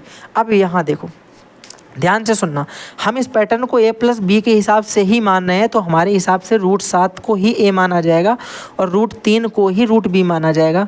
तो a की जगह 7 आ गया है और b की जगह 3 आ गया है। a की जगह 7 और b की जगह 3। तो बताओ ज़रा 7 का स्क्वायर भैया 49 और b का मतलब मेरे भाई कितना था 3, 3 का क्यूब मेरे भाई कितना 27। दोनों को जोड़ देंगे कितना आ जाएगा? आप बोलोगे दोनों को जोड़ दोगे तो यहाँ से आ जाएगा तुम्हारा 76। 40 20 60 और ये तुम्हारा 16 76। बात समझ में आ गई कि नहीं? बढ़िया तरीके से प्रश्न समझ में आया एकदम? हाँ बताना या ना बोलना डायरेक्ट। बोलोगे बढ़िया भैया समझ में आ गया, कोई दिक्कत नहीं है। एक प्रश्न और ऐसा करवा दो तो और थोड़ा समझ में आ जाए। मैंने कहा बिल्कुल करवा देंगे, देखना ज़रा। यहाँ पे हमने कहा इसे सबसे पहले 2ab बदलते हैं तो ये 2 हो गया, ठीक है। मैंने कहा फिर a और b में बदलना है तो मैंने कहा a ऐसा क्या ले लें कि 35 आ जाए योगफल भाई, 35 बनाना है। थोड़ा सा यहाँ पे चीज़ें जो है कैसी हो गई हैं, टफ तो नहीं बोल सकते हैं लेकिन हाँ अच्छी खासी हो जाएंगी। मैंने कहा 2 बाहर ले लिया तो यहाँ पे बचा 6। 6 को लिख सकते हैं हम लोग 2 3 6, 2 3 6। और 2 के साथ में अगर हम 6 का कुछ ले लें 2 के साथ में और 3 के साथ में 6 से कुछ ले लें तो क्या हो सकता है? आप बोलोगे भैया अगर हम मान लो इसको ऐसे ले लें, साइड में देखना, 6√6 बचा, 2 तो बाहर ले चुके हैं। हम इसको ले सकते हैं 2√3 और 3√2, ठीक है, ये ले सकते हैं। हम इसे ले सकते हैं 2√2 और 3√3, ये भी ले सकते हैं। लेकिन हमें देखना है कि मेरा 35 कैसे बनेगा, जिससे 35 बनेगा वही लेना है। हमने कहा अगर इसका स्क्वायर करेंगे तो कितना आ जाएगा, इसका स्क्वायर करने पे आ जाएगा 4 3 12, इसका स्क्वायर करने पे आ जाएगा, ये हो जाएगा 9 दूनी 18, 12 और 18 मेरे भाई जब हम सॉल्व करेंगे तो कितना आ जाएगा, 12 और 18 30, हमें लाना है 35। इसका मतलब हो गया मेरे भैया इस वाले पेयर को तो नहीं लिया जा सकता। मैंने कहा पेयर नंबर 2 पे ध्यान से देखेंगे, अगर इसे सॉल्व करेंगे तो ये हो जाएगा आपका 4 दूनी 8, और मैंने कहा इसे सॉल्व करोगे तो 3 त्रिका 9 3 27, 8 और 27 मेरे भाई कितना होता है 35। तुमने कहा ये वाला पेयर बन जाएगा, ये वाला ले सकते हैं। यानी हम यहाँ पे कौन सा पेयर ले लेंगे, 2√2 और 3√3 वाला पेयर। और यहाँ पे हम इसे क्या लिख सकते हैं, 3√3 का स्क्वायर प्लस 2√2 का स्क्वायर। कोई समस्या बोलोगे, कोई समस्या नहीं।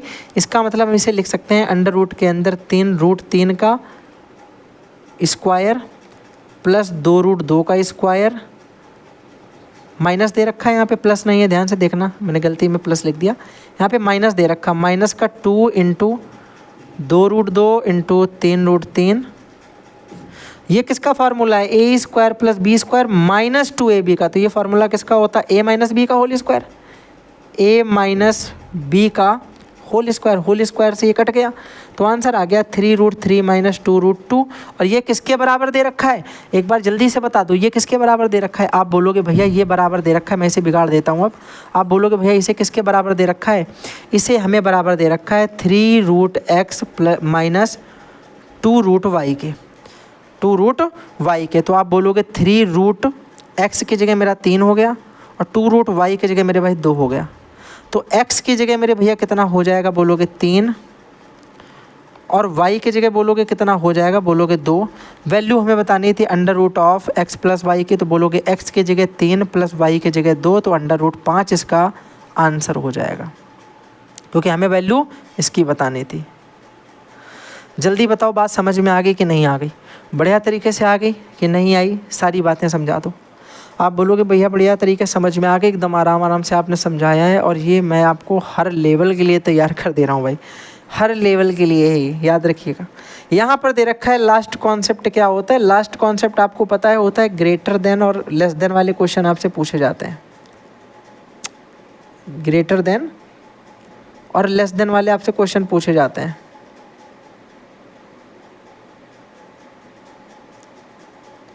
उसे अरेंज करना होता है कि बड़े से छोटा, छोटे से बड़ा बताओ, दोनों में से कुछ भी पूछ दिया जाता है, तो कुछ नहीं करना होता है, करने को ऐसे ही लिख सकते हैं। और हमने आपको एक चीज़ बताई, जब भी वैल्यू फ्रैक्शन में हो मॉड्यूलेशन करा लेते हैं तो एक रियल वैल्यू मिल जाती है जिसको हम आराम से रीड कर सकते हैं। तो हमने इसमें एम एन ओ पी का एलसीएम लेंगे, गुणा करा देंगे तो m से m कटेगा, तो एक यहाँ पे हमें कैसी वैल्यू, फ्रैक्शन से जो है एक नंबर वैल्यू मिल जाएगी। फ्रैक्शन ख़त्म हो जाएगा, और फ्रैक्शन जब ख़त्म हो जाएगा तो चीज़ों को समझना सरल हो जाएगा। एक एग्जांपल की तरह अगर कुछ समझना चाहें तो कुछ ज़रा बताओ, एक एग्जांपल की तरह कुछ बता दो। मैंने कहा मान लो दे दिया जाए कि जो root of 5 comma cube root of 3 comma cube root of 2 comma, और मेरे भाई मान लो दे दिया जाए कि 5 रूट ऑफ 2 और कॉमा मेरे भाई और कुछ ले लें 3 रूट ऑफ 7, सपोज करो ये दे दिया जाए। मैंने कहा भैया सिंपल सी बात है, हम इसे क्या लिख सकते हैं, 5 की पावर 1/2, करनी को 1/2 की पावर में लिखते हैं, कॉमा 3 की पावर 1/3, 2 की पावर 1/3, 2 की पावर 1/5 और मेरे भाई 7 की पावर 1/3। ठीक है, हमने कहा पावर के नीचे देखो क्या लिखा है, यहाँ पे लिखा है 3, यहाँ पे लिखा है 5, यहाँ पे लिखा है 3, यहाँ पे लिखा है 3, यहाँ पे लिखा 2। इनका ले लेंगे एलसीएम, कितना आ जाएगा, आपसे बोला गया है कि 2, 3, 5 इनका एलसीएम लेना है। देखो 2 यहाँ पे, एक बार 3 ये, एक बार 3 ये, एक बार 3 ये, तो एक बार 3 ले लो, बात तो एक ही है। हमने कहा एलसीएम ले लो, कितना आ जाएगा, आप बोलोगे इनका अगर हम एलसीएम ले लेंगे तो ये 5 3 15 दूनी 30 आ जाएगा, कितना आ जाएगा 30। मैंने कहा इन पावर में 30 से गुणा करा दो, 30 से। आप बोलोगे यहाँ 30 से गुणा कराया तो ये 5 की पावर आ जाएगा 15। यहाँ पर मेरे भाई 3 1/3, तो मैंने कहा 30 से गुणा कराओगे तो 3 की पावर आ जाएगा 10। ये आ जाएगा तुम्हारा 2 की पावर 10। ये आ जाएगा तुम्हारा 2 की पावर, इससे काटोगे 5 से 30 को तो 5 छक्का 30 6 आ जाएगा। और ये आ जाएगा 7 की पावर, 3 से इसको काटोगे 30 को 10, तो 7 की पावर 10 आ गया। पूछा जाए कि सबसे बड़ा कौन सा है, सबसे बड़ा कौन सा। देखो यहाँ पे यार थोड़ी सी दिक्कत तो मुझे हो गई है मैंने शायद इसका डाटा कैसा ले लिया है, या तो डाटा नहीं सही लिया है। फिर भी आप इतना समझ सकते हो कि ये पावर 15 है, ये पावर 10 है। तो अगर हम 7 की पावर 2 और 5 की पावर 3 को कंपेयर कराते हैं तो ये 125 आता है, ये 49 आता है। तो मेरे हिसाब से आंसर जो है ये वाला बड़ा हो जाएगा यहाँ पे, ठीक है, ये वाला आंसर बड़ा हो जाएगा। ये वाला आंसर इसके बाद सेकंड नंबर पे ये होगा, थर्ड नंबर पे ये होगा, फोर्थ नंबर पे ये होगा और फिफ्थ नंबर पे ये होगा। इस तरीके से इसको हम अरेंज कर सकते हैं। मतलब ये पहले कौन सा था नंबर, इसका देख लो। पहले नंबर पे आप बोलोगे भैया ये मेरा किससे बना है, ये मेरा इससे बना है, तो ये 5 वाली वैल्यू। फिर मैंने कहा 3 7 वाली वैल्यू।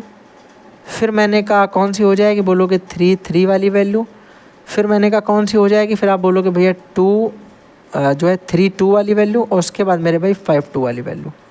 तो इस तरीके से हम इसे अरेंज कर सकते हैं, ठीक है। डाटा आपको थोड़ा वैसा मिलेगा, इतना टफ नहीं मिलता है, नॉर्मल सा मिलता है, जिसको आप सॉल्व कर लोगे तो डायरेक्ट आप आंसर निकालोगे। पावर 3 पावर 2 पावर 3 पावर 4 इस तरीके का मिलता है, सॉल्व हो सकता है वहाँ पे। ये मैंने अपने मन से भी एक ऐसे ऊटपटांग डाटा ले लिया तो वो थोड़ी सी दिक्कत कर सकता है वहाँ पे। यहाँ पे ज़रा बताओ क्या होगा, बता दो भैया जल्दी। इस वाले सवाल को क्या आप लोग खुद से नहीं कर पाओगे? इस वाले सवाल को आप लोग खुद से कर सकते हो क्या? अगर इसको हम लोग ध्यान से देखें तो ये क्या लिखा है, आप बोलोगे ये लिखा है 5 की घात 3 और इंटू में 1/6 घात है। मैंने कहा ये 11 की बटे 1/3 हो गई, ये मेरा 12 की 1/6 हो गई, और ये मेरे भाई जो है 5 की 1/4 हो गई, ठीक है। मैंने कहा कट गया 3 दूनी 6 2 हो गया, तो 5 की पावर 1/2, 11 की पावर 1/3, 12 की पावर 1/6 और 5 की पावर 1/4। अब मैंने कहा इसमें क्या करना है, इनका एलसीएम लेकर के मॉड्यूलेशन कराना है। करा दो ज़रा।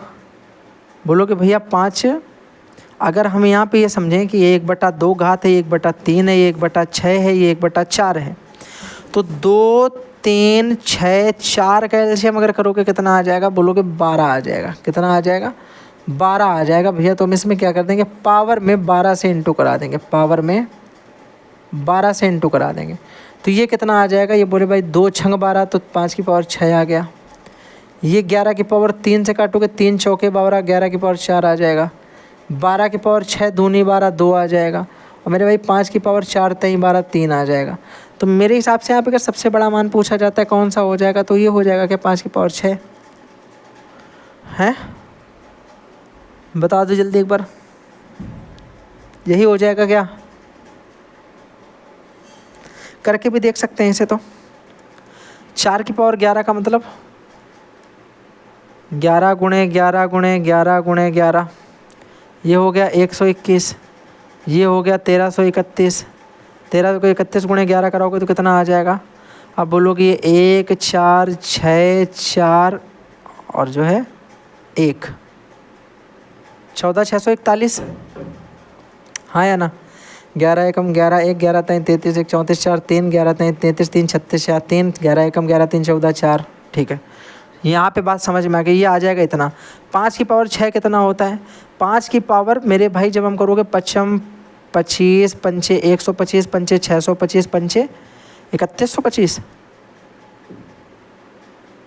ठीक है। उसका 15,625 आता है ना शायद इसमें बारे में, तो बहुत ज़्यादा है, इससे ज़्यादा ही आएगा।